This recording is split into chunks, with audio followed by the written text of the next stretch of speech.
Okay, सुरुवातीला प्रल्हाद सरांना विनंती करतो की त्यांच्या ओव्हरऑल प्रवासाबद्दल आणि कृषी विभागाच्या कामकाजाबद्दल थोडक्यात माहिती सांगावी. नमस्कार, माझं नाव प्रल्हाद साळुंखे. मी 2003 ते 2007 मध्ये ॲग्रिकल्चर ग्रॅज्युएट आहे कोल्हापूरमधनं.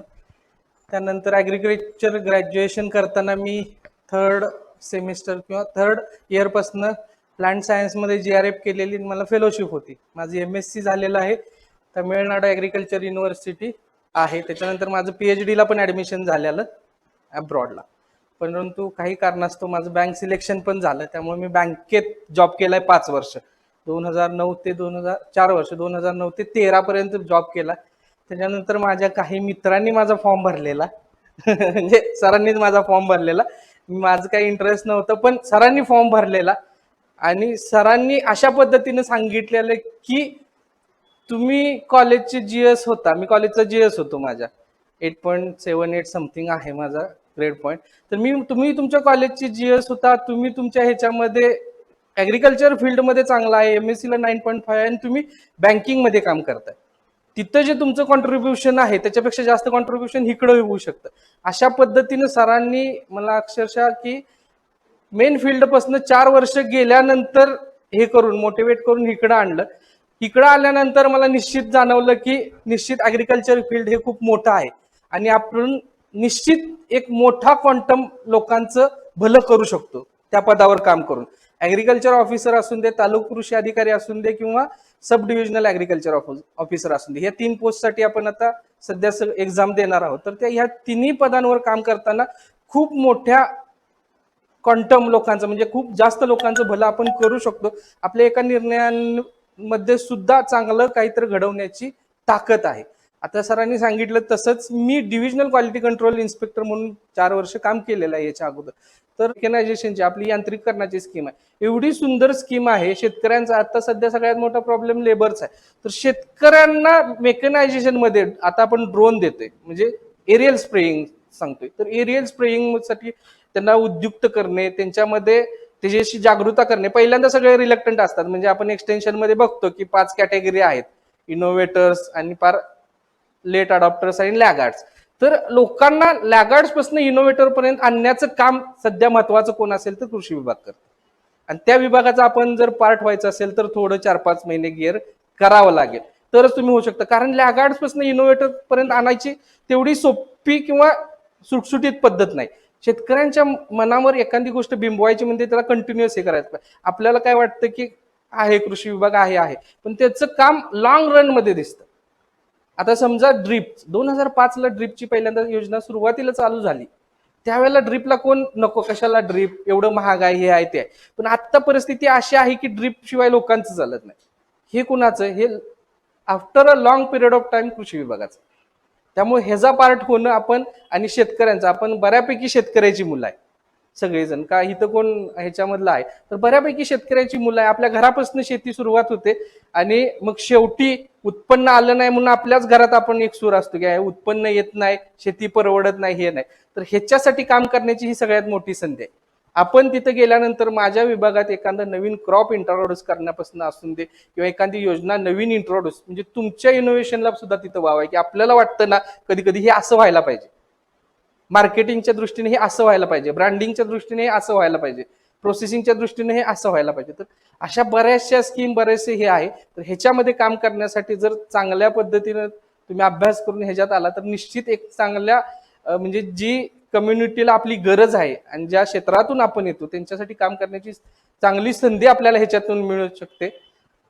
याच्यामध्ये आता हा बोलण्याचा माझा एक्सपिरियन्स खूप कमी आहे, पण टेक्निकली तुम्हाला कधीही काही इश्यू होऊन दे, म्हणजे टेक्निकल दृष्ट्या कोणत्याही ह्याच्यामध्ये असून दे, बुक्समध्ये असून दे, कधी तर स्वप्नील सर म्हणले लँड सायन्समध्ये GRF असल्यामुळे बऱ्यापैकी सब्जेक्टचा एक्सपोजर आहे. त्यामुळे त्यावेळेला ज्या वेळेला ते बोलवतील त्यावेळेला निश्चित येईल. आता सिलेबसमध्ये आता पहिला जो सिलेबस होता आणि आत्ताचा जो सिलेबस आहे ह्याच्यामध्ये बराचसा फरक तुम्हाला आता वाचून जाणवला असेल. आणि ह्याच्यामध्ये सिलेबसचा अभ्यास करताना पहिल्यांदा जे होतं लिमिटेड होतं.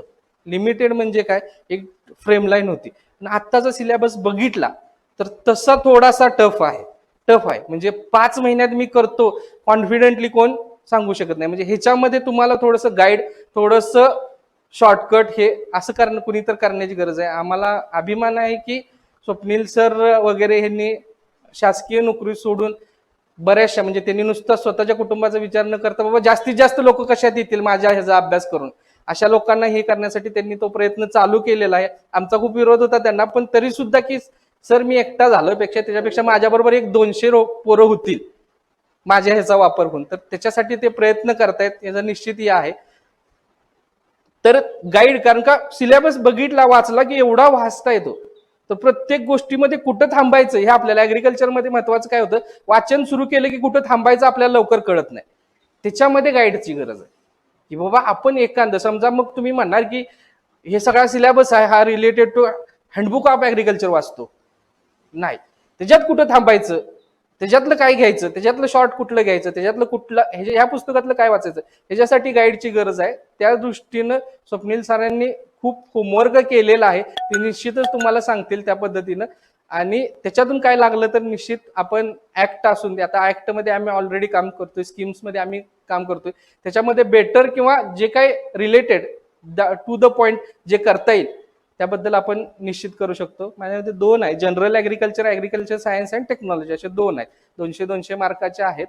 तर पहिला जनरल ऍग्रिकल्चर मध्ये पण थोडस ऍग्रिकल्चर सायन्स अँड टेक्नॉलॉजी आपण लिमिट करू शकतो, पण जनरल ऍग्रिकल्चरच्या बाबतीत निश्चितच तुम्हाला कुठं थांबायचं वाचताना ते कळायला पाहिजे, नाहीतर काय वाहवत जातं आणि माणूस शेवटी तळ लागत नाही. तळ लागला पाहिजे, कुठं थांबायचं हे कळायला पाहिजे, तर त्या दृष्टीनं प्रयत्न करणं, त्याच्यासाठी गाईडचं असणं गरजेचं आहे. निश्चितच स्वप्नील सर चांगल्या प्रकारे करतील अशी मी आशा व्यक्त करतो. तुम्हाला काही इश्यूज असतील तर ते विचारा, भविष्यात काय इश्यूज आले तर स्वप्नील सरांकडे माझा नंबर देतो, किंवा लागलं तर आम्ही 1-2 लेक्चरला येऊन जाऊ. थँक्यू. मी बंडाकुमार सरांना विनंती करतो की त्यांनी 2 मार्गदर्शनपर शब्द बोलावेत. सर, आमच्याकडे वेळ खूप कमी आहे. आपण एक अर्ध्या तासामध्ये तुम्ही जे करणार आहात किंवा ज्याला सामोरं जाणार आहात ते जाण्यासाठी काय करता येईल याच्यावरती विचारमंथन करू. जगाला जगायचं कसं शिकवणारा हिंदूंचा जगप्रसिद्ध धर्मग्रंथ म्हणजे भगवद्गीता, आणि त्या भगवद्गीतेच्या सुरुवातीला म्हटलं आहे, ओम अज्ञानतिमिरंधस्य ज्ञानांजन शलाकया चक्षुरुन्मिलितं येन तस्मै श्री गुरुवे नमः. या श्लोकाचा अर्थ अतिशय सुंदर आहे. प्रत्येक मनुष्याचा जन्म हा अज्ञानमय अंधकारामध्ये होत असतो, आणि त्याला ज्ञानमय प्रकाश मार्ग दाखवण्याचं कार्य त्याच्या आयुष्यामध्ये गुरुजन करतात, आणि निश्चितच त्याला मार्ग सापडतो. तसं आज मी तुमच्यापर्यंत येईपर्यंत माझ्या आयुष्यामध्ये ज्या गुरुजनांनी हा मार्ग मला दाखवला, ज्या माझ्या वरिष्ठ कृषी मित्रांनी हा मार्ग दाखवला, त्यांना मी वंदन करतो. आपले गुरुजन व्यासपीठावरती बसलेले आहेत. या एक्सलन्स ॲग्री अकॅडमीचे सर्वेसर्वा लाडके ज्युनियर कृषी मित्र आदरणीय स्वप्नील पाटील साहेब, त्यांच्यासाठी त्यांनी हे तुमच्यासाठी व्यासपीठ उपलब्ध करून दिलं, त्यांच्यासाठी आपण एकदा जोरदार टाळ्या वाजवून त्यांच्या समर्पणाला सॅल्यूट करूया. व्यासपीठावरती दुसरे विराजमान अतिथी आजच्या कार्यक्रमाचे, आणि स्वप्नील आणि मी आणि असंख्य कृषी बांधव आहेत, त्यांचे आधारस्तंभ, ज्यांच्याकडे बघून आम्ही शिकलो किंवा ज्यांच्याकडे बघून आम्ही मोठं झालो, ते आमचे गुरुवर्य गुरुबंधू आदरणीय प्रल्हाद सर.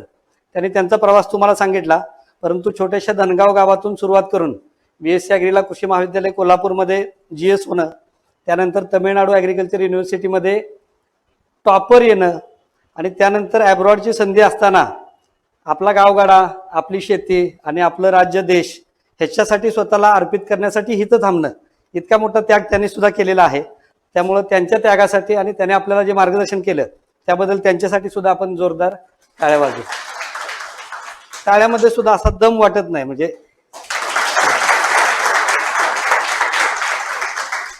आता ही टाळी अशी आली की 100% प्रिलिम क्वालिफाय होणार आणि आजपासून मेन्सचा अभ्यास चालू करणार. आणि मगाशी टाळी अशी होती, काठावर जमतंय का नाही, पास होईल का नाही, अशा पद्धतीची मगाची टाळी होती. तर मला वाटतंय आपण सगळे भाग्यवान आहात. आपण या ठिकाणी प्रिलिम क्वालिफाय होणार आहे, आणि भविष्यात ह्या मेन्सला आपल्याला सामोरं जायचं आहे, आणि सामोरं जाऊन ॲग्रिकल्चर सारख्या प्रदीर्घ फार मोठ्या विस्तीर्ण अशा डिपार्टमेंटमध्ये आपल्याला खूप चांगलं काम करायचं आहे, असा उदात्त हेतू ठेवून या ठिकाणी उपस्थित झालेल्या ऑफलाईन उपस्थित आणि ऑनलाईन जे आहेत ऐकतात त्या माझ्या सळसळत्या रक्ताच्या जिवंत हृदयाच्या शाबूत डोक्याच्या युवा आणि युवाच्या उलट वायूच्या चपळ गतीने कार्य करण्याची क्षमता असणाऱ्या ॲग्रिकॉस बंधू आणि भगिनींनो, मी तुमचा मोठा भाऊ या नात्यानं आपल्या सगळ्यांचं मनापासून स्वागत करतो. खरं तर स्वागत या कार्यक्रमालाही करतो आणि स्वागत कृषी विभागामध्ये सुद्धा कृषी विभागातला एक अधिकारी म्हणून करतो. निश्चितच आपल्यासारख्या मावळ्यांची कृषी विभागामध्ये गरज आहे. कृषी विभागामध्ये भरपूर काम करण्याजोगं आहे आणि आपण जर सळसळत्या रक्तानं जिवंत हृदयानं आणि शाबूत डोक्यानं जर कृषी विभागामध्ये आलो तर निश्चितच शेतकऱ्याच्या जीवनामध्ये आपण समृद्धी आणू शकतो. त्यामुळे मी सगळ्या आपल्या उपस्थितांना आवाहन करतो की आपण जीवाचं रान करावं, या परीक्षेला सामोरं जावं आणि कृषी विभागात आपण आपल्या मनातल्या संकल्पना राबवण्यासाठी यावं. मी आपल्या सर्वांचं मनापासून स्वागत करतो. वाजवत होता वाजवा.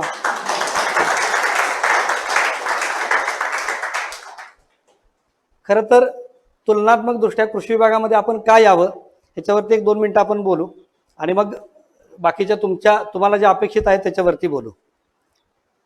मी BSc ॲग्री कृषी महाविद्यालय कोल्हापूरला झालो. प्रल्हाद सर आम्ही बॅचमेंट, स्वप्नील आम्हाला 1 वर्ष ज्युनियर. स्वप्नील सरांचा नंबर माझ्याकडे आजही स्वप्नील IARI असा सेवा आहे. म्हणजे आमचं ज्युनियर आमच्या ऐकायचं खूप, त्यांना आम्ही सांगायचो. त्यांची एक इच्छा होती की मी सर IARIला जाणार. त्यामुळे मला वाटतं मी 4th इयरला असताना आणि सर 3rd इयरला असताना त्यांचा नंबर तसा सेव्ह केला होता. त्याने ते सिनियरचा शब्द काय असतो हे सिद्ध करून दाखवलं आणि IARIला हॉर्टिकल्चरमध्ये ते विथ फेलोशिप ॲडमिशन घेतलं. त्यामुळे आजपर्यंत नंबर तसाच सेव्ह आहे. कदाचित तो स्वप्नील TAO वगैरे झाला असता, पण त्या पदावरती त्यांनी काही काळ काम केलं, खूप चांगलं काम केलं आणि तिकडून इकडं आले. त्यामुळे IARI मला वाटतं हे डेसिग्नेशन आहे ते निश्चितच आपल्यासाठी, त्यांच्यासाठी आणि पुढच्या बऱ्याचशा पिढ्यांसाठी प्रेरणादायी आहे. त्यामुळे ते सर तुम्हाला शिकवायला आहेत, ते तुम्हाला बऱ्यापैकी सगळं सांगणार आहेत. परंतु कृषी विभागामध्ये माझी सेवा जवळजवळ आज 11 वर्ष झाली. मी तुमच्यासारखाच BSc ॲग्री झालो. BSc ॲग्री झाल्यानंतर माझंही स्वप्न होतं एन्टोमॉलॉजीमध्ये JRF करायचं, विथ फेलोशिप बाहेर जायचं आणि बाहेर गेल्यानंतर मग UPSC किंवा आणखी ARS वगैरे अशा पद्धतीच्या एक्झाममध्ये आपलं टॅलेन्सी जी आहे ती दाखवायची आणि त्या लेवलला त्या अब्रॉडमध्ये काम करायचं. असं छोटंसं स्वप्न घेऊन आम्हीही काम करत होतो. माणसाच्या आयुष्यामध्ये सगळी स्वप्न खरी होतात अशातला भाग नाही. तुमच्यापैकी बरेचसे जनरल MPSCतनं अशा कोलांट्या उड्या खाऊन इथंपर्यंत आलेले आहेत. ॲग्री कदाचित तुमच्या नशिबात असेल. तसं आपण ठरवत काय नाही, आम्ही तसंच केलं. त्याच्यामध्ये JRF एक्झाम असते, ज्युनियर रिसर्च फेलोशिप, त्याच्यामध्ये कमी मार्क्स पडले. त्यामुळे मग परत MSc करायला पाहिजे. राज्याची CET दिली आणि CETच्या माध्यमातून MSc ॲग्री राहुरीला केलं आणि कर्मधर्म संयोगानं 10 वर्षानंतर सन 2008 साली पहिली जाहिरात आली ॲग्रिकल्चर MPSCची. त्याच्यामध्ये 151 जागा होत्या आणि त्या 151 जागामध्ये उपविभागीय कृषी अधिकारी, तालुका कृषी अधिकारी आणि कृषी अधिकारी अशा पद्धतीच्या जागा होत्या. आमचं नशीब कदाचित त्यावेळी उघडलं आणि आम्ही त्या परीक्षेला सामोरं गेलो आणि 2008 साली पहिलं सिलेक्शन मंडल कृषी अधिकारी झालं. त्या पदावरती 1-2 वर्ष काम करण्याचा योग आला. अतिशय चांगलं पद आहे. त्याच्यामध्ये तुम्ही कार्यालय प्रमुख असता. तुमच्या डोक्यातल्या बऱ्याचशा संकल्पना तुम्ही इम्प्लिमेंट करू शकता. अशा पद्धतीचं ते पद आहे मंडल कृषी अधिकारी. म्हणजे ज्या परीक्षेला तुम्ही सामोरे जाणार आहात त्या परीक्षेतलं पहिलं पद आहे ते मंडल कृषी अधिकारी आहे. तर ते पद खूप चांगल्या पद्धतीचं आहे. आपण आजपर्यंत जेवढं ॲग्रिकल्चर शिकलोय ते ॲग्रिकल्चर आपण त्याच्यामध्ये इम्प्लिमेंट करून आपल्या कार्यक्षेत्रातल्या शेतकऱ्यांच्या जीवनामध्ये संजीवनी आणू शकतो. इतकी कपॅसिटी त्या तेवढ्या छोट्या पदामध्ये आहे. त्यामुळे ती एक संधी आहे. मी 2 वर्ष त्या पदावरती काम केलं. मनामध्ये वाटायचं की अरे आपली टॅलेन्सी थोडीशी जास्त आहे, कपॅसिटी जास्त आहे आणि आपण छोट्या पदावरती काम करतोय. काही सिनियर होते ते मार्गदर्शन करायचे. त्यातनं परत अभ्यास केला. ॲग्रिकल्चर MPSCच्या पलीकडे जाऊन जनरल MPSC केली. त्याच्यामध्ये प्रिलिम मेन्स इंटरव्ह्यू क्वालिफाय होऊन अकाउंट्स ऑफिसर सिलेक्शन झालं. आमच्या डिपार्टमेंटमध्ये एक गृहस्थ होते सुपरवायझर. ते म्हटले की साहेब अकाउंटच्या डिपार्टमेंटला तुम्ही जावा, तिथं शिका, ॲग्रिकल्चरच्या ॲड नंतर येतातच, त्याच्यामध्ये परत वापस या. 2 वर्ष मी तिकडे काम केलं. अकाउंट्स ऑफिसर म्हणून 2 वर्ष काम करण्याचा योग आला आणि ते काम केल्यानंतर 2011ची ॲड होती. 11च्या ॲडमध्ये परत ॲग्रिकल्चर MPSCचा परत चांगला अभ्यास केला आणि त्याच्यामध्ये तालुका कृषी अधिकारी 2013ला सिलेक्शन झालं. 2013 ते आज 2022 पर्यंत तालुका कृषी अधिकारी ह्या केडरवरती काम करतोय. आता तालुका कृषी अधिकारी मी झालो, मंडल कृषी अधिकारी झाल्यानंतर एक 4 वर्षांनी आणि तालुका कृषी अधिकारी या पदावरती मी एक 8 वर्ष काम करतोय. परंतु 2008ची आमची जी बॅच आहे ज्याच्यामध्ये आम्ही सगळे EO झालो होतो त्या एओ बॅचचं प्रमोशन आता मागच्या महिन्यामध्ये झालं. म्हणजे 12 वर्ष नोकरी केल्यानंतर एओचं टीओ प्रमोशन होतं. मग मला वाटतं 5 महिने आपल्याकडे आहेत, भरपूर अभ्यास केला तर एओपेक्षा आपण टीओ होऊ शकतो. हा एक विचार आपल्या डोक्यामध्ये बॅक ऑफ माइंड असावा. म्हणजे तालुका कृषी अधिकारी आणि मंडल कृषी अधिकारी ह्याच्यामध्ये फरक काय आहे? 12-13 वर्षाची नोकरी, जास्त नाही.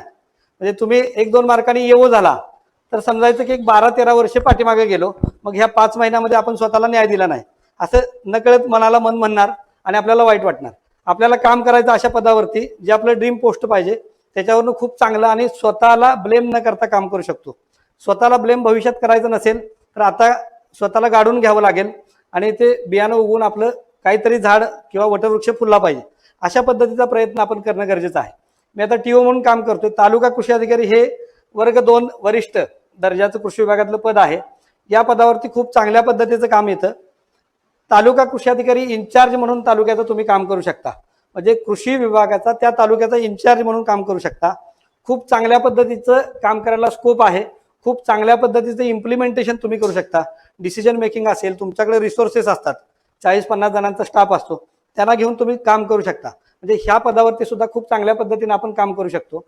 आणि तिसरं जे पद आहे उपसंचालक किंवा महाराष्ट्र कृषी सेवा वर्ग 1 किंवा उपविभागीय कृषी अधिकारी, हे आता ही पदं कृषी खात्यामध्ये मर्यादित आहेत.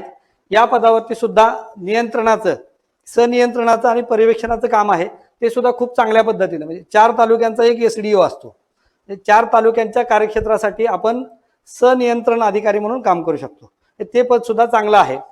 तालुका कृषी अधिकारी टू एसडीओ, म्हणजे आमचे त्यावेळचे जे तालुका कृषी अधिकारी आहेत ते प्रमोशननी एसडीओ अजून झाले नाहीत, म्हणजे 12 वर्ष झाले नाहीत. म्हणजे समजा टीओ झाला तुम्ही तर समजायचं की एसडीओ व्हायला आपल्याला 14-15 वर्ष लागणार. म्हणजे ह्या तिन्ही पदांचा विचार करता तुम्ही जर ड्रीम पोस्ट एसडीओ किंवा उपसंचालक ठेवली तर निश्चितच तुम्हाला पद मिळेल. तुम्ही टार्गेट ठेवताना काटावर येऊ झालं तरी चालतंय, काय हरकत नाही, नोकरीचा प्रश्न सुटला पाहिजे अशी काटावरची मानसिकता असेल तर आता काही जणांची मानसिकता आहे बघा की प्रिलिम काटावर, म्हणजे पास होईल का नाही माहित नाही. मी तुम्हाला सांगतो, मी सिलेबस तुमचा सगळा वाचला, अगोदर वाचला होता. काल सरांनी मला फोर्सफुली पाठवला आणि म्हणते सगळा वाचा. सिलेबस सगळा वाचला तर तुमचा जो सेकंड पेपर आहे तो ॲग्रिकल्चर एमपीएससी आजपर्यंत जेवढ्या झाल्या त्याचा अख्खा सिलेबस होता. तुमचा फक्त सेकंड पेपर आहे 200 मार्काचा, तो अख्खा सिलेबस होता. म्हणजे पहिलं जे वाढलेलं आहे, म्हणजे कोणी म्हणायचं नाही की मी माझ्या बीएससी ॲग्रीमध्ये टॉपर होतो, माझा सीजीपी अमुक तमुक होता. आता त्या कुठल्याही क्रायटेरियाचं इथं कन्क्लुजिव्ह त्याच्यातनं कुठल्याही प्रकारचं आउटपुट निघणार नाही. आज रोजी म्हणजे जो विद्यार्थी आपल्यापैकी आज अभ्यासाला सुरुवात करेल, इथून पुढे अभ्यास केला तर 4.5 महिने अभ्यासाला मिळतात. आपल्याला कदाचित मनात वाटत असेल की 4.5 महिने म्हणजे भरपूर आहेत, तर मी तुम्हाला जाणीव करून देतो या निमित्तानं. तुम्ही सिलेबसला 1-2 वेळा वाचलं की तुमच्या लक्षात येणार की 4-4.5 महिने किंवा 5 महिने हे अत्यल्प आहेत. आपल्याकडे ना अत्यल्प, अल्प, मध्यम आणि मोठा शेतकरी, तसं ते सगळ्यात खालची कॅटेगरी अत्यल्प, तसा तो अत्यल्प वेळ आहे. आणि ह्या वेळेमध्ये दिशाहीन भटकला तर तुमच्याकडनं मेन्स क्वालिफाय होणं अशक्य आहे. ह्याच्यामध्ये दिशा घेऊन जर तुम्ही आला तर निश्चितच तुम्हाला ती परीक्षा क्वालिफाय होण्याच्या अनुषंगानं आज रोजी तुम्ही ठामपणे सांगू शकता की मी क्वालिफाय होणार. तो सिलेबस आपण बघितला तर निश्चितच त्याच्यामध्ये फक्त पुस्तकी किडा, म्हणजे पुस्तक वाचलं, ॲग्रिकल्चरचा सगळा सिलेबस वाचला संबंध नाही. त्याच्यामध्ये योजना दिलेत, कायदे दिलेत, जनरल ॲग्रिकल्चर दिलेलं आहे, त्यानंतर करंट ॲग्रिकल्चर दिलेलं आहे. आणि ते सोडून मग आपला सिलेबस आपल्या स्पेसिफिक डिग्रीचा, आणि त्याच्या पलीकडे मग फिशरी आहे, फॉरेस्ट्री आहे, फूड सायन्स आहे, होम सायन्स आहे, असं भरपूर सगळं आहे. ह्या सगळ्याचा विचार केला तर हे आज रोजी आवाक्या बाहेरचं आहे.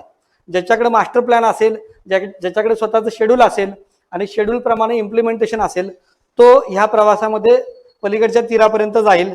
अन्यथा कार्यकर्ते बरेचसे मध्ये आधे गटकाळ्या खाण्याची शक्यता नाकारता येत नाही. हे आवर्जून मी काय सांगतोय तर आपण एका आविर्भावात राहतो की 4-4.5 महिने किंवा 5 महिन्याचा कालावधी भरपूर आहे, तर तो कालावधी तोकडा आहे.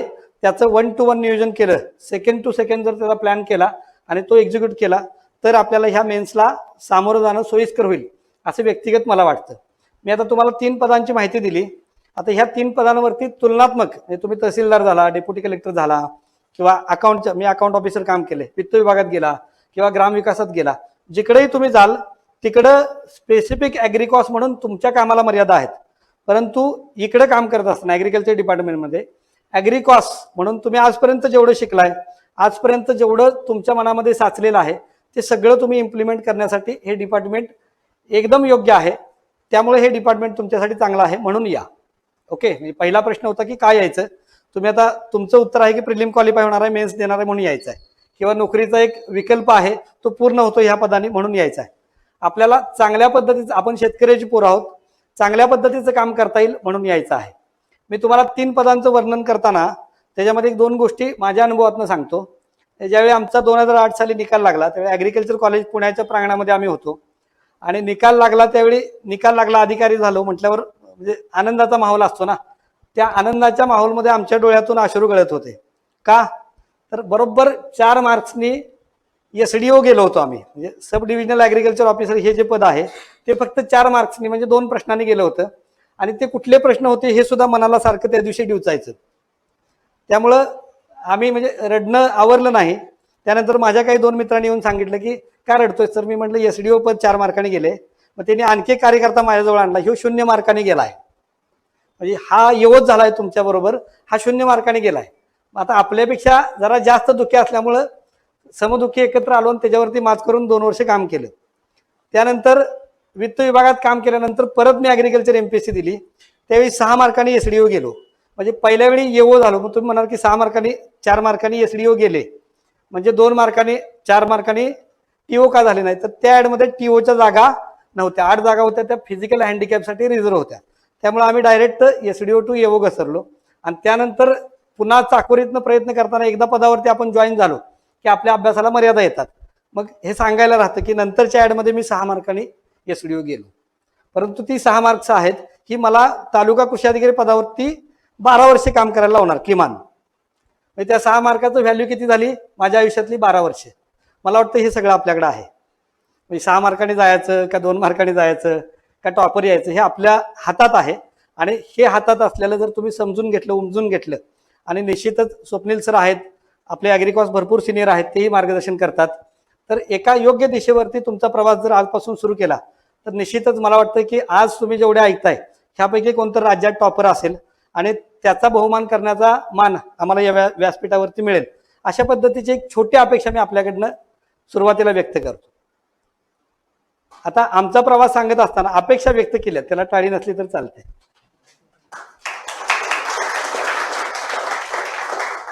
आता सगळ्यात पहिली कुणी टाळी वाजवली कदाचित तो राज्यात पहिला येऊ शकतो. आता त्याच्याकडे बघू नका. मी तुम्हाला ह्या 3 पदांचं तुलनात्मक का सांगितलं. एकदा संधी हातातून निसटली की सांगायला उरतं, म्हणजे जसं मी आज व्यासपीठावरून आपल्याला सांगतोय, तर मला वाटतं ही संधी आहे. आता ह्या संधीचं सोनं करताना ह्या डिपार्टमेंटमध्ये आम्ही आजपर्यंत 13 वर्ष नोकरी केली. खूप चांगल्या पद्धतीनं काम करता येतं. आता हे काम करत असताना तुम्ही जे शिकलेलं आहे ते तुम्हाला इम्प्लिमेंट करणार आहे. कधी तुम्ही झालात तर होण्याचा जो प्रवास आहे तो सुरू होणार सिलेबसपासून. थोडंसं सिलेबस वाईज मी तुम्हाला, मला जेवढं समजलं किंवा जे गरजेचं आहे ते या निमित्तानं एक 10 मिनिटामध्ये मी तुम्हाला सांगतो. पहिला पेपर आपण बघितला तर पहिल्या पेपरचा, आता मी तुमच्यासारखा विद्यार्थी नाही किंवा मी प्रिलिम पण दिली नाही, त्यामुळे ते 1 to 1 बघून त्याच्याप्रमाणे वाचावं किंवा काय वाचावं हे सांगण्या इतपत काय या व्यासपीठावरती गरजेचं नाही. परंतु जो पहिला पेपर आहे त्याच्यामध्ये पहिलं दिलं त्यांनी बेसिक सायन्स. आता ह्या बेसिक सायन्समध्ये म्हणजे जे ॲग्रिकल्चर, ओव्हरऑल ॲग्रिकल्चर दिले, ह्याच्यामध्ये असं कुठल्याही पर्टिक्युलर बाबा हे पुस्तक वाचल्यावरती त्यातलं 100% येणार किंवा हे पुस्तक वाचल्यावरती 100% येणार अशातला काही भाग नाही. ज्यानं आजपर्यंत प्रामाणिक ॲग्रिकल्चरचा अभ्यास केलेला आहे त्या अभ्यासाला व्यवस्थित आपल्या पद्धतीने रिवाईज केलं तरी सुद्धा तो 120 मार्काचा जो टप्पा आहे तो आपल्याला खूप चांगल्या पद्धतीने पार पाडता येऊ शकतो. आता ह्याच्यामध्ये नंतरचे जे 2 पार्ट झालेत, म्हणजे 80 मार्काचे जे पार्ट्स ॲड झालेत, त्याच्यामध्ये पहिल्यांदा लँड रेकॉर्डचे सगळे लॉज आहेत, ॲग्रिकल्चरचे लॉज आहेत, आणि त्याच्या खाली त्यांनी हे दिलेलं आहे तुम्हाला करंट स्कीम दिलेले आहेत आणि करंट दिलेले आहेत. म्हणजे ते 10, 10, 10 आणि हे करंट 50 आणि हे 120, म्हणजे तो 200 मार्काचा पेपर आहे. तर या पेपरमध्ये ज्याचा चांगला स्कोर येणार तो 100% पोस्ट होल्डर होणार. त्याचं कारण असं की ह्याला सीमा नाहीत, हे अतांग महासागरासारखं आहे. त्याला पर्टिक्युलर असं एका म्हणजे fundamentals of agriculture Arun Katyan किंवा ॲग्रोनॉमी रेड्डी म्हणजे असं काहीतरी हे वाचलं की ह्यातलं येणार असं ह्या पेपरमध्ये तुम्हाला कोणीही सांगणार नाही. किंवा आता आम्ही कायद्यामध्ये काम करतोय त्याच्यामध्ये मी वाचलं इसेन्शियल कमोडिटी ऍक्ट 1955 आहे, सीड ऍक्ट 1966 आहे, इन्सेक्टिसाइड ऍक्ट 1968 आहे. आपण हे ऍक्ट आजपर्यंत ढोबळमानाने बघितलेत. त्याच्यामध्ये सेक्शन्स किती आहेत, त्या सेक्शनचा अर्थ काय, सेंट्रल इन्सेक्टिसाइड बोर्ड म्हणजे काय, सीड ऍक्ट झाल्यानंतर सीड रूल आला, सीड रूल आल्यानंतर सीड कंट्रोल ऑर्डर आली, हे आपल्याला माहिती आहे का? ह्याच्या खोलामध्ये ह्याच्या बेसिकवरती आपल्याला जावं लागेल. म्हणजे हा जो 30 मार्कचा सिलेबस आहे, त्या 30 मार्कच्या सिलेबसमध्ये आजपर्यंत तुम्हाला ते कोणी शिकवलेलं नाही. तुम्ही जे वाचलेलं आहे, म्हणजे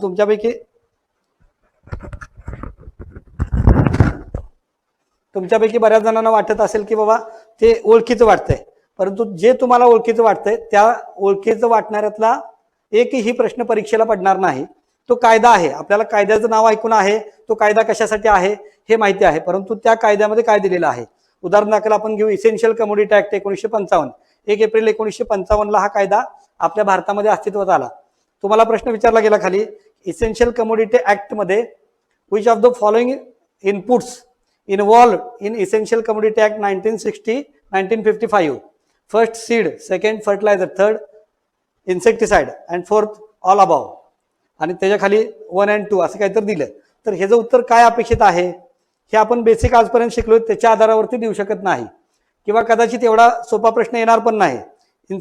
essential commodity act 1955 section number 2A 2 मध्ये खालीलपैकी कुठलं इनपुट दिलेलं आहे असा प्रश्न विचारतील. त्याच्यामध्ये फर्टिलायझर आहे. सेक्शन नंबर 2A 7 मध्ये सीड आहे, त्याच्यामध्ये सीड आहे. हे तुम्हाला ते वाचल्यानंतर किंवा ते कोणीतरी समजून सांगितल्यानंतर कळणार आहे. म्हणजे पहिला जो पार्ट आहे तो अथांग महासागर आहे. आता प्रल्हाद सर म्हटल्याप्रमाणे आम्ही कायद्यामध्ये काम करतो, म्हणजे ते सेक्शन तुम्ही जे शिकणार आहात किंवा तुम्हाला जे अभ्यासाला आहेत ते आम्ही इम्प्लिमेंट करतोय. त्यामुळे भविष्यामध्ये आणखी तुमच्याकडं तुम्ही अभ्यासाच्या फुल स्विंगमध्ये आल्यावरती कायदा काय असतो आणि त्यातले सेक्शन्स काय आहेत, परीक्षाभिमुख काय येऊ शकतील ह्याच्यावरती स्वतंत्र आपण घेऊ.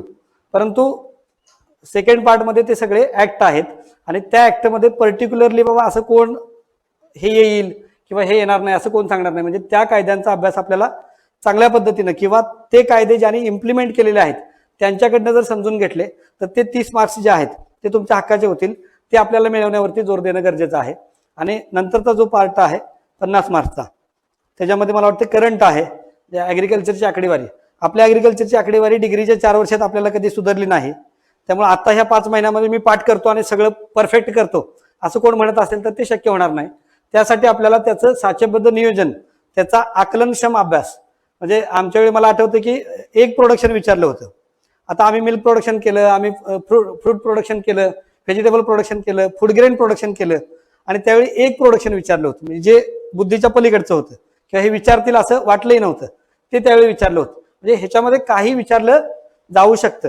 त्यामुळं हा जो 50 मार्क्सचा पार्ट आहे त्याला अवांतर वाचन, त्यानंतर एखाद्याला सवय असते बघा, म्हणजे सगळं ओव्हरऑल सगळं बघण्याची, तर ती सवय ज्याला आहे किंवा रोजचं पेपर वाचन आहे, वेगवेगळे मासिक वाचन आहे, डिपार्टमेंटचे काही आमचं शेतकरी मासिक आहे किंवा आणखी डिपार्टमेंटचे बरंच काय काय येतं, त्याच्यामध्ये काही यशोगाथा दिलेल्या असतात, काही पॅटर्न दिलेले असतात. तर असले प्रश्न त्याच्यामध्ये येतील. म्हणजे स्कीम तुम्हाला आता त्याच्यामध्ये टाकले. स्कीम म्हणजे काय, ती स्कीम कशी आहे, सेंट्रलचा हिस्सा किती, स्टेटचा किती, असे स्ट्रेट फॉरवर्ड प्रश्न येणार नाहीत. ह्या स्कीममध्ये कुठला प्लॅटफॉर्म सेट झाला का, कुठला पॅटर्न अस्तित्वात आहे का, अशा पद्धतीचे प्रश्न एक लक्षात घ्या. ऍक्ट आणि स्कीम ह्याचे प्रश्न जर मागवले तर निश्चितच यामध्ये दर्दी लोकांनी जे काम केलेलं आहे त्यांच्याकडनं या प्रश्नांचं आकलन होऊन ते प्रश्न येतील पेपरला. त्यामुळे ज्यानं ह्याच्यामध्ये काम केलेलं आहे स्कीममध्ये, कायद्यामध्ये, त्यांच्याकडनं प्रश्न आले तर ते प्रश्न हे थेरॉटिकल नसून प्रॅक्टिकल असणार. त्यामुळे तुम्ही म्हणणार की सगळा कायदा वाचला तरी त्यातलं काही चाललं नाही मला, तर कायदा वाचण्यापेक्षा कायदा इम्प्लिमेंट करताना कुठलं सेक्शन वापरलं जातं, त्या कायद्यामध्ये काय येतं, ते इम्प्लिमेंट करत असताना कायद्यातल्या कुठल्या सेक्शनला जास्त फोकसिंग केलं जातं प्रॅक्टिकली, हे मला वाटतंय बघितलं जाईल. आणि हे तुमच्याकडनं तुम्ही थेरॉटिकल गेला तर हे तुमच्याकडनं सुटेल. त्यामुळे हे 30 मार्क्स मिळवायचे असतील तर तुम्हाला थोडंसं सजग राहावं लागेल. म्हणजे पुस्तकाच्या बाहेर येऊन बाहेरच्या जगात काय चाललेलं आहे, कुठं काय झालेलं आहे याचा जर थोडासा ओहापोह घेतला तर निश्चितच मला वाटतं त्याच्यामध्ये चांगले मार्क्स येतील. आणि शेवटचा जो मुद्दा आहे करंट, त्याच्यामध्ये स्कीम मधलं करंट येऊ शकेल, कायद्यामधलं करंट येऊ शकेल, किंवा जे ॲग्रिकल्चरमध्ये आज आहे ते करंट येऊ शकेल. कुठल्याही प्रकारचं करंट त्याच्यामध्ये येऊ शकतं. त्यामुळे ती एक ओव्हरऑल आपली तयारी पाहिजे. मला वाटतं स्वप्नील सर ते खूप चांगल्या पद्धतीने आपल्याकडनं करून घेतील. त्यामुळे मी फक्त तुम्हाला अंदाज द्यायला लागलोय की अशा पद्धतीने येऊ शकतं, तुम्ही अशा पद्धतीने जावा. ओके. आता राहतोय विषय पेपर सेकंडचा. आता पेपर सेकंड म्हणजे ते आपला अथांग महासागर आहे. म्हणजे किती जरी वाचलं, म्हणजे मी आज अभ्यासाला सुरुवात केली आणि आज मी ॲग्रोनॉमी वाचला, तर माझी पहिली रिडिंग झाल्यानंतर ॲग्रोनॉमीचा नंबर 1-2.5 महिन्यांनी येईल. त्यावेळी ॲग्रोनॉमीतला जेथ्रो टूल मला आठवेल का? म्हणजे इतकं सगळं हे विस्तीर्ण आहे. त्यामुळे हे जर आठवायचं असेल तर एक मी तुम्हाला, आम्ही ज्या पद्धतीने अभ्यास केला, म्हणजे आमच्यापैकी बरेचसे अधिकारी अशा पद्धतीने झाले की मी सांगतोय ग्रुपमध्ये आणि ते ऐकतात, त्याच्यावरती पण भरपूर झाले. म्हणजे हा सिलेबस संपवायचा असेल तर उगाच 4 पुस्तकं घेतली आणि असा स्वतःच्या तालात निघाला, हा सिलेबस कव्हर होणार नाही. तुम्हाला स्वतःचे छोटे छोटे ग्रुप बनवावे लागतील आणि त्या ग्रुपमध्ये, आज मी ॲग्रिकल्चर इकॉनॉमिक्समध्ये MSc केलं, एंटोमॉलॉजीमध्ये JRF करत होतो, सर हॉर्टिकल्चरमध्ये होतो, प्रल्हाद सर प्लांट सायन्समध्ये होतो. म्हणजे प्रत्येकाचं आयडेंटिफिकेशन किंवा स्पेशलायझेशन वेगळं आहे. अशा पद्धतीचा एक ग्रुप घेतला, म्हणजे हा ॲग्रिकल्चर इंजिनिअरिंगचा आपला रिप्रेझेंटेटिव्ह, हा ॲग्रोनॉमीचा रिप्रेझेंटेटिव्ह, हा हॉर्टिकल्चरचा, हा प्लांट सायन्सचा, हा इकॉनॉमिक्स किंवा सोशल सायन्सचा, अशा पद्धतीनं ग्रुप केला आणि त्या ग्रुपमध्ये साचेबद्ध पद्धतीनं रोज जर 2-2.5 तास डिस्कशन केलं तर मला वाटतं हे दोन्ही सिलेबस तुमचे कव्हर होतील. आणि एक लक्षात घ्यायचं, डिस्कशनमध्ये सांगतो ना, आम्ही परीक्षा, आता मी 3 परीक्षा दिल्यात, ॲग्रिकल्चर MPSCच्या 2 आणि राज्यसेवेची 1 पोस्ट मिळाली ती, आणि ह्या सोडून नापास झालेल्या परीक्षा एक 4-5 आहेत. म्हणजे एक 7-8 परीक्षा दिलेत. ह्या परीक्षेतलं मर्म एवढंच आहे की जितकं जमतंय तेवढं अक्वायर करणे. आणि एकटा म्हटला म्हणजे मी अख्खं पुस्तक वाचून काढतो आणि मी सुट्टी देणार नाही, तर 101% तुम्हाला सुट्टी मिळणार. लक्षात आलं? म्हणजे अशा पद्धतीचा वैयक्तिक आविर्भाव करून ह्या परीक्षेला सामोरं जाणं कठीण आहे. एखादा जाऊ शकतो, म्हणजे मी काही सार्वत्रिक विधान करणार नाही, ते जमणारच नाही असं, पण एखादा जाऊ शकतो. पण कमी शिल्लक असलेला कमी वेळ आणि अथांग सिलेबस, ह्या दोन्हीचं गणित घालायचं असेल तर आपल्याला ग्रुप डिस्कशन करावं लागेल. त्या पद्धतीचे ग्रुप तयार करावे लागतील. म्हणजे मी सांगितलं की ॲग्रोनॉमी पासून ते आपल्या डेअरी सायन्स पर्यंत सिलेबस आहे. आणि हे सोडलं की फिशरी आहे, जे आपण कधी आजपर्यंत बघितलेलं नाही. ते पूर्वी आम्ही राज्यसेवा प्रिलिम करायचो, त्याच्यामध्ये फिशरी होतं, ते आमचं तिकडे कव्हर व्हायचं. त्यामुळे इकडे थोडंफार होतं ते आम्ही करायचो, त्याच्यामध्ये आमचं फूड सायन्स टेक्नॉलॉजी कव्हर व्हायचं. आता तो सिलेबस फार कमी झाल्यामुळे तोही तुम्ही कधी वाचला नसाल तर तो तुमच्यासाठी नौका आहे. त्याच्यामध्ये फिशरी किंवा हे सगळं करत असताना आपण या 5 महिन्यामध्ये किंवा 4.5 महिन्यामध्ये ते सगळा सिलेबस लईतले 2 वेळा वाचून काढू शकतो. आणि 2 वेळा वाचल्यानंतर ते सगळ्याच्या सगळं आपल्याला असंच असं आठवेल असं आपल्याला सांगता येणार नाही. त्यामुळं फिशरी घेतलं तर फिशरीचा कन्सेप्ट, फिशरीमधलं परीक्षाभिमुख काय येऊ शकते ह्याचं डिस्कशन झालं तर मला वाटतं ते एकदा झालेलं डिस्कशन परीक्षेला आपल्याला मार्काभिमुख होईल. लक्षात आलं? तर तो प्रयत्न आपण या माध्यमातून करणं गरजेचं आहे, असं आजपर्यंतच्या अनुभवातून मी सांगतो. ह्याच्यामध्ये आता मी तुम्हाला 2 विषय फक्त माझ्या हक्काचे आहेत, कायद्यातलं थोडं सांगितलं, माझे 2 विषय आहेत त्यातलं थोडंफार तुम्हाला सांगतो. मी ॲग्रिकल्चर इकॉनॉमिक्समध्ये MSc केलं. आता इकॉनॉमिक्स आहे ना त्याच्यामध्ये, म्हणजे पहिल्या पेपरमध्ये इकॉनॉमिक्स आहे आणि एंटोमॉलॉजी पण असेल थोडाफार. आता दुसऱ्याला एंटोमॉलॉजी आहे. तर ॲग्रिकल्चर इकॉनॉमिक्स आहे किंवा एक्सटेन्शन आहे, हे फार सोपे दिसणारे विषय, म्हणजे इझिली ते सगळे लक्षात राहते. परंतु परीक्षेला जो प्रश्न विचारलेला असतो तो सोपा नसतो. प्रश्न जरी सोपा असला तर त्यातले पर्याय सोपे नसतात. म्हणजे अशा पद्धतीनं आपलं सोशल सायन्स आहे. मी इकॉनॉमिक्समध्ये काम म्हणजे MSc केलेलं आहे, त्यामुळे इकॉनॉमिक्स म्हणजे मी CET दिली, त्यानंतर ॲग्रिकल्चर MPSC 2 दिल्या. तर मी MScला जे इकॉनॉमिक्स केलं ते मला उपयोगी पडलं, कारण मला ते थेरॉटिकली वाचायला मिळालं नाही, मला कोणी तर ते प्रॅक्टिकल समजून सांगितलं. तसं ह्या 2 विषयामध्ये म्हणजे सोशल विषय जे आहेत, सोशल सायन्सचे, ते प्रॅक्टिकल आहेत. त्याच्यामध्ये तुम्ही थेरॉटिकल पार्ट करण्यापेक्षा त्यातल्या कन्सेप्ट समजून घेतल्या आणि त्या कन्सेप्टवर फोकस केलं तर त्यातले मार्क्स आपले जाणार नाहीत. आता राहतो एंटोमॉलॉजी, पॅथॉलॉजी किंवा प्लांट सायन्स, हे जे विषय आहेत ते बेसिक सायन्सचे विषय आहेत. आता ह्याच्यामध्ये पाठांतर प्लस ह्याच्यामधलं अवांतर अशा पद्धतीने केलं म्हणजे अभ्यासाला आपण एका शिस्तबद्ध साच्यामध्ये जर आपण गाठलं तर ते कव्हर होईल आपलं. म्हणजे फॉर एक्झाम्पल मी एंटोमॉलॉजी सांगतो. एंटोमॉलॉजीमध्ये तुम्हाला ते इन्सेक्टची नावं लक्षात ठेवायची आहेत. म्हणजे आता लुसिनोडस आर्बोनालिस कशाचं नाव आहे? प्लुटेला झायलोस्टेला कशाचं नाव आहे? सर्कोफॅगा इन्सर्टुलस कशाचं नाव आहे? ह्या 3 पेस्ट आहेत, ह्या major pest of major crops. Okay. आता हे आपल्याला पाठ पाहिजे. मग मी म्हणलं की बाबा एंटोमॉलॉजी, मी सांगितलं की ॲग्रोनॉमी आज वाचलं, 2.5 महिन्यानंतर ॲग्रोनॉमीचा नंबर येणार. तसे एंटोमॉलॉजी आज वाचलं तर 2.5 महिन्यानंतर एंटोचा नंबर येणार. त्या 2.5 महिन्यानंतर एंटोचं काय आठवणार आहे का?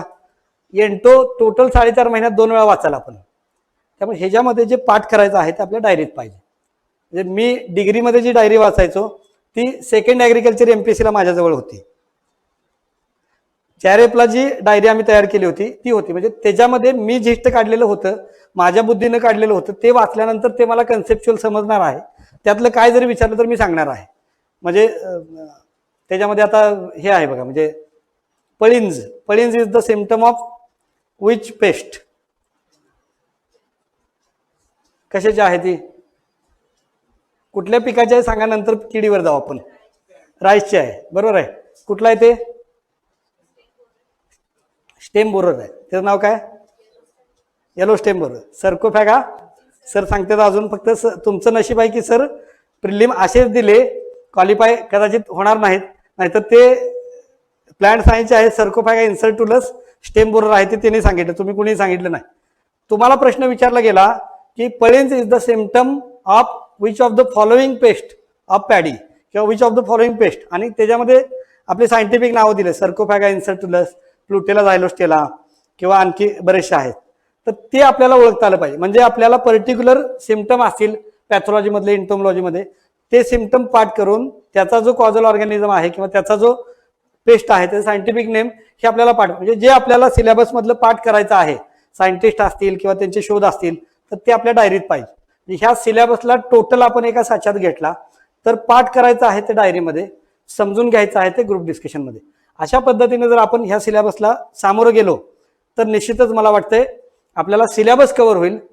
परीक्षेला जाण्याची मेंटॅलिटी अशा पद्धतीची आपली असते. म्हणजे मी स्वप्नील सरांचं पुस्तक बऱ्याचशा विद्यार्थ्यांना दिलं, त्यांनी आवर्जून ते घेऊन आले होते. ते म्हटले गुरुवर्य बंडा सर तुम्हाला हे पहिलं पुस्तक घ्या आणि हे ॲग्रिकल्चर कॉलेजला एक द्या आणि एक माझी आठवण म्हणून तुमच्याकडे ठेवा. आता ती माझ्याकडे ठेवून काय मी त्यांना सरांचा पाठीमागचा फोटो आणि पुढचं कव्हर पेज ह्याच्या पलीकडे मी आज घुसणार नव्हतो. त्यामुळे मी एका गरजूला दिलं, त्या गरजूचा स्कोर 95 आला. आत्ता त्याने सांगितलं की शेवटचं जे इकॉलॉजी काहीतरी आहे, शेवटचं इकॉलॉजी कशातलं वाचू ते कळलं नाही, त्यामुळे सरांच्या पुस्तकातलं तेवढं इकॉलॉजी वाचून गेलो. 7 प्रश्नापैकी 5 बरोबर आले, नाहीतर इकॉलॉजी ऑप्शनला सोडलं होतं ते. हे जर प्रिलिमला धमक दाखवली असेल तर मेन्सला हे भरपूर धमक दाखवतील. त्यामुळे त्या पद्धतीनं तुम्ही साचेबद्ध हा साचा केला तर ह्याच्यामध्ये तुम्हाला 100% सक्सेस मिळेल. ओके, 2 गोष्टीवरती आपण फोकस करत होतो आता, की तुमची स्वतःची डायरी असावी आणि हे असावं ग्रुप डिस्कशन असावं. ह्याच्यावरती फोकस केला तर तुमचा सिलेबस कव्हर होईल. आणखी एक गोष्ट मी आता तुम्हाला आवर्जून सांगतो, परीक्षेला सामोरं जाताना ज्यावेळी आपण परीक्षेला जाणार त्यावेळी आपल्याकडे काय पाहिजे, तर आपल्याला त्या परीक्षेचा जो सिलेबस आहे त्या सिलेबससाठी रिकमेंडेड जे बुक्स आहेत त्याचं किमान 3 रीडिंग व्हायला पाहिजेत. जे पहिल्या रीडिंगला थोडंफार समजेल, दुसऱ्या रीडिंगला समजेल ते समजेल, बाकीचं थोडं पाठ होईल, आणि तिसऱ्या रीडिंगला कन्सेप्ट क्लिअर होतील, पाठ व्हायचं ते टिप ऑफ टंग येईल, आणि परीक्षेला विचारलं तर तेवढ्या कमी वेळेमध्ये. म्हणजे मी बघितलं 100 मार्कचं म्हणजे 100 प्रश्न तुम्हाला एका तासात सोडवायचे आहेत. म्हणजे भरपूर वेळा होतं. म्हणजे मी बॅक क्रॉस आणि टेस्ट क्रॉस चुकलो होतो. कितीतरी वेळा वाचलंय, ते पाठ केलेला आहे, कन्सेप्ट समजून घेतलेला आहे, पण त्या गडबडीत इकडचा गोल याला तिकडचा गोल त्याला. मी सांगितलं तुम्हाला 3 रीडिंग. तर 3 रीडिंगचं महत्व काय, की त्या परीक्षेला सामोरं जाण्यासाठी जी कॉन्फिडन्स लेवल असते ती मी आजपर्यंत माझ्या अनुभवातनं जे अनुभवलं, की एक 3 रीडिंग झाला असेल तर एक कॉन्फिडन्स राहतो आणि त्या कॉन्फिडन्सवरती आपण त्या परीक्षेला 101% क्रॅक करतो. पण एकदाच वाचलं असेल तर आपलंच मन आपल्यालाच खातं, एकदाच वाचून कसं तरी झालंय, काय जमेल का मला. 2 वेळा वाचला असेल तर आठवायचा प्रयत्न करतो आपण, आठवत नाही. 1-2 दिवस अगोदर काही जरी आठवायचा प्रयत्न केला तरी आठवत नाही. मग 2 दिवसात परत चिडचिडेपणा होतो, अरे आपलं 2 वेळा वाचून झाले काय आठवते की नाही. म्हणून 3 वेळा. तिसऱ्या वेळी ज्यावेळी आपण वाचतो त्यावेळी एक आवाका येतो आपल्याला, एवढा सिलेबस आहे, त्याची एवढी बुक लिस्ट होती, किमान हे सगळं आपण वाचलेलं आहे, ह्याच्या पलीकडचं काय आलं तर ते राज्यात कुणालाही येणार नाही, त्यामुळे मी ओके आहे. हा कॉन्फिडन्स आपल्याला पेपरच्या बेंचवर बसताना असेल तर त्या पेपरला आपण 100% क्रॅक करू शकतो. आपण जे करतो ते आपल्याला प्रत्यक्ष इम्प्लिमेंट करता येतं. आपली स्वप्न जरी काय असली, डेप्युटी कलेक्टर, IAS, आणखी काय IFS वगैरे भरपूर काय व्हायचं आहे, पहिला छोटा टप्पा ॲग्रिकल्चर MPSC, ह्या टप्प्याला आपण पार करूया. अशा पद्धतीचं एक छोटंसं स्वप्न आपल्या मनामध्ये बांधूया आणि त्या स्वप्नाचा पाठलाग करूया. हा पाठलाग करत असताना आम्ही वरिष्ठ बांधव ॲग्रिकॉस तुमच्या पाठीशी आहे. तुम्हाला येणाऱ्या परीक्षेसाठी आभाळभर शुभेच्छा देतो. कधीही तुम्हाला काही लागलं तर हक्कानं तुमच्या पाठीशी आहे. मी ज्या तत्वाने आजपर्यंत जीवन जगत आलो ते तुम्हाला जाता जाता सांगतो. जगायचं तर असं जग जगल्यासारखं वाटलं पाहिजे. जगायचं तर असं जग जगल्यासारखं वाटलं पाहिजे. दुसऱ्यासाठी जगताना थोडं तरी रक्त आटलं पाहिजे. दुसऱ्यासाठी जगताना थोडं तरी रक्त आटलं पाहिजे. धन्यवाद. धन्यवाद सर. ॲक्च्युली मी जसं सांगितलं सुरुवातीला की हे पूर्वनियोजित नव्हतं, पण काय सुंदर योगायोग असतो बघा. ॲग्रिकल्चरमध्ये आपण सिनियर ज्युनियर रिलेशनशिपमध्ये वाढलो. म्हणजे ज्यावेळी मी BS ॲग्रिकल्चरला होतो तर त्यावेळी यांच्याकडे बघून आम्ही अभ्यास करायचो. अगदी यांनी तयार केलेल्या हॉर्टिकल्चरचे चार्ट वगैरे आम्ही रेफर करायचो, झेरॉक्स काढून घ्यायचो. आणि जसं थर्ड इयरला वगैरे आलो तर पुढं काय या संदर्भात, तर मग त्यावेळी सुद्धा इकडंच JRFA करतायत, आपल्याला महाराष्ट्राच्या बाहेर टॉप युनिव्हर्सिटीमध्ये जाऊन शिकायचं आहे, अशा पद्धतीचे एक ज्योत पेटवणं म्हणा तर या सिनियरांच्यामुळे मिळाली. म्हणजे यांनी हे 4th इयरला असताना ज्यावेळी मी बघायचो, मी 3rd इयरला होतो त्यावेळी, की अरे काय भयानक अभ्यास करतात हे, म्हणजे एवढं तर आपल्याला शक्यच नाही. म्हणजे लिटरली सकाळी 6ला लायब्ररीत जायचं, त्यानंतर कॉलेज करायचं, पुन्हा लायब्ररी, आणि लायब्ररी 12पर्यंत चालू असायची. 11ला मला वाटतं बंद व्हायची, 11 किंवा 10ला. आणि पुन्हा लायब्ररीच्या बाहेर जे इलेक्ट्रिक खांब आहेत, पोल आहेत, त्याच्या खाली अभ्यास करत बसायचे 12-12:30पर्यंत. का तर हॉस्टेलला गेलो तर पुन्हा पोरांचा दंगा वगैरे असतो. तर यांच्याकडे बघून आम्ही शॉक व्हायचो, अरे आपल्याला तर काय जमणार नाही, आपण JRF करणार आहे पण एवढं कुठं करतो, म्हणजे काय ह्याने लिमिटच क्रॉस केले अशा पद्धतीनं. पण हे एक लक्षात येऊन जातं आपल्याला की तुमच्याकडं पोटेन्शियल असतं पण तुम्ही तेवढं कधी युटिलाइज नसतं केलेलं. मी ज्यावेळी मग पुन्हा लास्ट इयरला गेलो, मग मी सुद्धा ह्यांच्यासारखंच तेवढा अभ्यास केला. का तर माहित होतं की एवढं करावं लागतं, म्हणजे एक समोर बेंचमार्क होता आपल्याला. तर तशा पद्धतीनं म्हणजे तुम्ही ग्रुपमध्ये जसं सरांनी सांगितलं अभ्यास करणं का महत्वाचं आहे, किंवा तुम्ही वातावरणामध्ये येऊन का एकत्र येऊन अभ्यास करणं का महत्वाचं आहे. आता बरेचसे आपल्याकडे ऑनलाईनमध्ये हाऊसवाईफ मुली आहेत, ज्यांच्याकडे घरच्या जबाबदारी आहेत, किंवा काही जॉबमध्ये असतील, काही बँकेत आहेत, त्यांना हे एकत्र येणं शक्य नाही, मग ते ऑनलाईन करतात. पण ते सोडून बाकीचे ज्यांना शक्य आहे, तुम्ही ऑनलाईन करत असाल किंवा इथं क्लासरूम करत असाल तर तुम्ही कंपल्सरी एकत्र येऊन अभ्यास केला पाहिजे. तुम्ही इथल्या इथल्या या वर्गामध्ये कॉम्पिटिशन करत बसला तर तुम्हाला ऍक्च्युअली महाराष्ट्रातलं कॉम्पिटिशन माहितच नाही आहे. त्यामुळे तुम्ही जेवढं शेअर कराल, तुम्ही जसं सरांनी सांगितलं, तुम्हाला एखादा विषय तुम्हाला तुमची त्यामध्ये एक्सपर्टाईज आहे तर ते विषय तुम्ही दुसऱ्याला समजून सांगायचा, तुमची पण रिव्हिजन होईल. तुम्ही जेवढं शेअर कराल तेवढं शेअर समोरच्याकडून येईल. समोरच्याकडे कदाचित बॉटनी त्याचा एक्सपर्टाईज असेल, तो तुम्हाला सोपं करून सांगेल. तर अशा पद्धतीने झालं पाहिजे. मी पुन्हा IRI ला गेलो तोपर्यंत तरी मला असंच वाटायचं की UPSC म्हणजे आपला घास नाही. पण तिथं गेल्यानंतर मेसमध्ये ज्यांच्यावर जेवलो, ज्यांच्यावर क्रिकेट खेळलो, दंगा मस्ती केली, हे लोक माझे सिनियर माझ्या डोळ्यासमोर IAS IPS झाले, IRS झाले. तर मग वाटायला लागलं अरे आपण पण यांच्यासारखंच आहोत. ओके, त्यामुळं हे करू शकता तर यांच्या मार्गदर्शनाखाली किंवा यांच्या एवढं डेडिकेशन आपण पण दाखवू शकतो, आपण पण होऊ शकतं. तर हा एक वातावरणाचा भाग असतो जो आपल्या ॲग्रिकल्चर स्टुडंट्समध्ये मागच्या बऱ्याचशा वर्षापासून, म्हणजे आपल्याला ऍज अ ॲग्रिकॉस म्हणून आपण वेगळं डिफाईन काय करतोय, तर आपण एक फॅमिलीमधून आहोत. म्हणजे तुम्ही कुठल्या ह्याच्यामध्ये बघा, सिनियर यांच्याकडून जसं आपल्याला गायडन्स मिळालं तसं आपलं आयुष्यचं डायरेक्शन बदलत गेले. बरोबर. अगदी मग त्यानंतर मी UPSC करत असताना सुद्धा ऍड देऊ का, इथपासून यांनाच विचारणं आलं, किंवा मला असं वाटतं की आता माझी UPSCचे अटेम्प्ट संपलेत तर मला स्वतःचं काहीतरी चालू करायचं आहे, तर मी हा जॉब सोडू का, इथपासून असेल. हे प्रत्येक गोष्टीमध्ये आपण आपल्यापेक्षा वरिष्ठ असतील ते ह्या प्रोसेसमधून गेलेले आहेत, त्यांचं आपण मार्गदर्शन घेतो. आणि पुन्हा योगायोग म्हणा की आज आपल्याला पहिल्यांदा आपण मेन्स बॅच चालू करतोय क्लासरूम स्वतःच्या जागेमध्ये, आणि त्याला सुद्धा हे दोन्ही आदरणीय सिनियर मला लाभले किंवा तुम्हाला त्यांचं गायडन्स मिळालं, तर हा खूप मोठा योगायोग आहे. आणि म्हणजे याच्यामध्ये मग देवाचे मी ते शुभचिंतन समजतो. तर मी पुन्हा एकदा आपल्या सर्वांच्या वतीनं आणि वैयक्तिक या दोघांचा ज्युनियर म्हणून म्हणा की त्यांचं हार्दिक आभार मानतो. ज्यावेळी सिलेबस